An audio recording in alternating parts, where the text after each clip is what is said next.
Em 2016 eu tinha cento e poucos mil reais, em 2018 eu tinha 1 milhão, em 2020 fez 24 milhões em um curso de copy que eu coloquei 800 mil reais de tráfego, aí eu vi 23 milhões de reais caindo na conta. Mais velho que vocês. Eu gostaria de ter ouvido essa dica 10 anos atrás. Vai ser um prazer, eu tô há 12 anos nesse negócio, quantas vezes eu já ouvi se tá saturado ou não. E eu acho que a hora pra gente falar sobre tudo é agora, vai ser um programa muito bom. O que você fazia antes do marketing digital, Icaro? Cara, eu tentava trabalhar conectado. Então, assim, a primeira vez que eu coloquei que eu era um copywriter no meu perfil foi em 2013. Mas eu tava desde 2008 tentando trabalhar só com a internet. Tá. Só que quando você não ouve a palavra marketing digital, você só pensa assim, o que eu tenho que fazer aqui pra alguém me dar um dinheiro? Então eu tava no Orkut. Algum de vocês chegou a usar o Orkut? Sim. Eu tava no Orkut. Tem cara de Orkut. Eu gostava de umas comunidades lá, meio esquisitas, e tinha uma comunidade chamada Investidora... Não tão esquisita assim, que nem você pensou.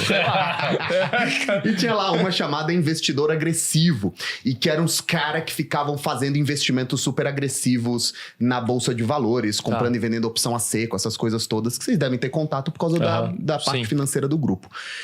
E, cara, eu ficava lá lendo. Primeiro que eu não tinha dinheiro. Como é que eu ia ser agressivo com alguma coisa se eu não tinha dinheiro nenhum pra investir, né? Então, marketing digital começou assim na minha vida. Em 2013 foi quando eu descobri que aquilo que eu fazia desde 2008 se chamava marketing digital. Que doideira, cara. E quando que você deu uma virada assim, que você falou, puta, fiquei milionário com essa porra? Cara, eu vou dividir essa pergunta em duas. Tá. A grande virada e, puta, fiquei milionário com isso. Porque a grande virada não foi necessariamente ficar milionário. Foi quando eu percebi que algumas coisas que eu lutei muito pra não precisar mais me preocupar, eu não precisaria mais me preocupar. Eu sempre falo que eu não enriqueci pra ficar comprando carro esportivo, nem relógio de 1 milha, nem esse tipo de coisa. Eu enriqueci por algumas sensações muito específicas que eu passei na minha vida. Então, por exemplo, meus pais se separaram quando eu tinha 9 anos de idade. E, de repente, eu saí do meu apartamento, do meu quarto, da minha casa, dos meus amigos, pra morar de favor com um familiar. E eu sempre digo que não era um favor carinhoso, né? Era um favor onde você tinha certeza que você tava lá incomodando as pessoas. E eu fui jogado de familiar em familiar, morei com meu tio, morei com a minha avó, mudamos à noite com as roupas todas em sacos de lixo. Eu sabia que não tinha dinheiro, eu sabia que eu não ia conseguir pegar material escolar ou trocar de uniforme, porque minha mãe não tinha pago o semestre da escola. Então enriquecer pra mim, cara, era... Puta, eu não vou precisar olhar mais o preço do mercado. Eu não vou precisar mais olhar o preço da Coca-Cola quando eu for para um restaurante. Vou poder pedir uma sobremesa, que era 8, 10 reais, e isso era puxado. Então, enriquecer para mim foi isso. Para de pedir dinheiro para empresário, vamos criar um produto digital para isso. E era o Brasil Paralelo. Então, eram 4 sócios, era o Mena, o Viana, o Rodolfo e o Lucas Ferrugem. Eles estavam filmando os empresários para conseguir um dinheiro para conseguir fazer uns protestos contra a Dilma. Eu virei e falei, não, cara, vamos fazer um congresso. A gente pega todos esses caras, a gente bota lá, ninguém vai conseguir assistir essas entrevistas, porque são muitas, e a gente vende as gravações. E aí foi a primeira vez que eu participei de um projeto, e eu fui o copywriter da ação, fui time fundador, e aí foi a primeira vez que eu participei de um lançamento de múltiplos 7 dígitos. Ninguém sabia quanto ia virar, mas virou muito bem, virou milhões de reais, e aí foi a primeira vez que eu virei e falei assim, puta cara, é isso. É isso daqui que eu vou continuar fazendo pro resto da vida. Recebi minha comissão por isso, e, bom, essa foi a primeira vez que eu virei, não é? Tive a grande virada da minha vida.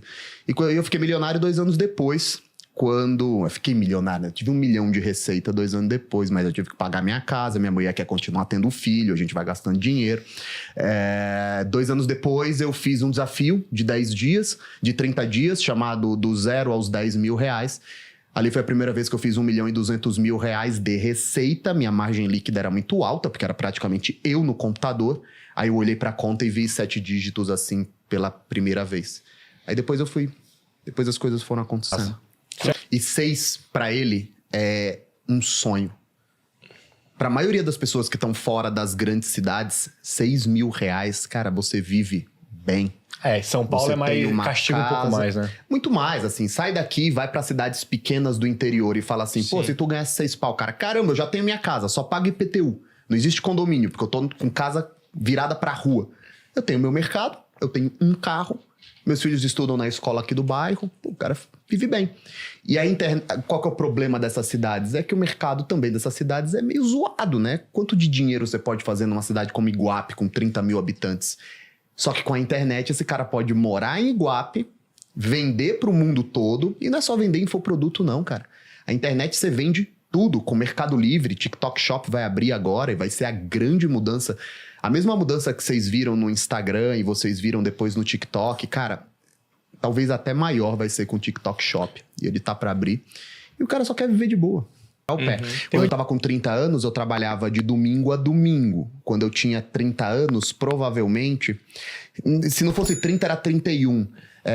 Eu tinha tomado um calote de um cliente enorme e eu tinha ficado 90 mil reais negativo na conta e minha esposa estava grávida da minha segunda filha e foi justamente na hora que ela ia ter o parto e eu precisava pagar o parto e eu tava 90 mil negativo na conta e eu liguei para 2 amigos, cara, e virei e falei assim, cara, eu preciso de uma grana para pagar o parto da minha filha.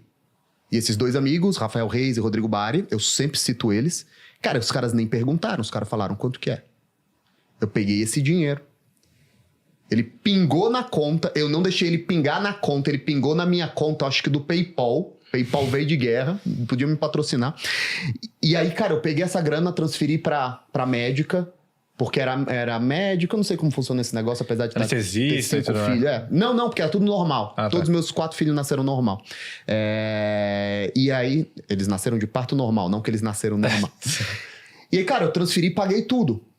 E aí, imediatamente na minha cabeça, nasceu um senso, assim, de que, cara, eu preciso devolver a grana desses caras o mais rápido possível, mesmo que eles não estejam me pedindo, porque, porra, olha o que eles fizeram por mim.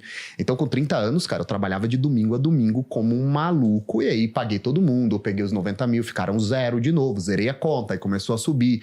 Então, essa idade é a idade de correr mesmo, cara. Ou você vai correr até o fim da sua vida. Vai ser aquele... Cara, dentro do Hotmart, a gente não vê as pessoas se repetindo no Galaxy. Ou seja, entre os grandes, a galera não consegue se manter no mesmo nível de faturamento. Você vê como a internet oscila. Entre os que não são os maiores, a galera de 1 milhão, 2 milhões de faturamento ano, cara, quantos caras... Vocês já devem ter visto gente que era líder de mercado há 3, 4, 5 anos atrás e que hoje não existe mais. Nossa. Então, assim, pro pequeno, se ele for nessa mentalidade de eu vou dar um tiro e faz... Isso é uma das coisas que eu mais falo nas minhas aulas. Eu tenho uma aluna minha, uma amiga pessoal da minha esposa, uma amiga pessoal minha.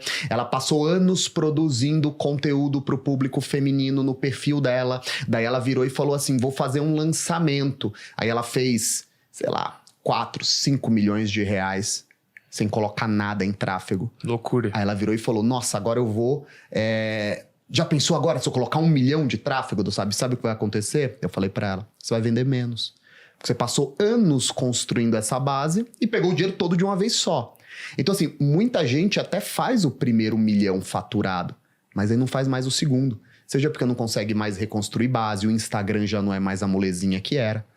Os stories já caíram muito entrega, caíram CTR, caíram presença de live. Lembra quando o Nigro fazia live e botava 150k pessoas? Nossa. Não vai se replicar isso, nunca mais. Difícil, hein? A estrutura do Instagram... E não tem nada a ver com o Nigro. Sim. A estrutura do Instagram e o que o público está disposto a ver não é mais isso.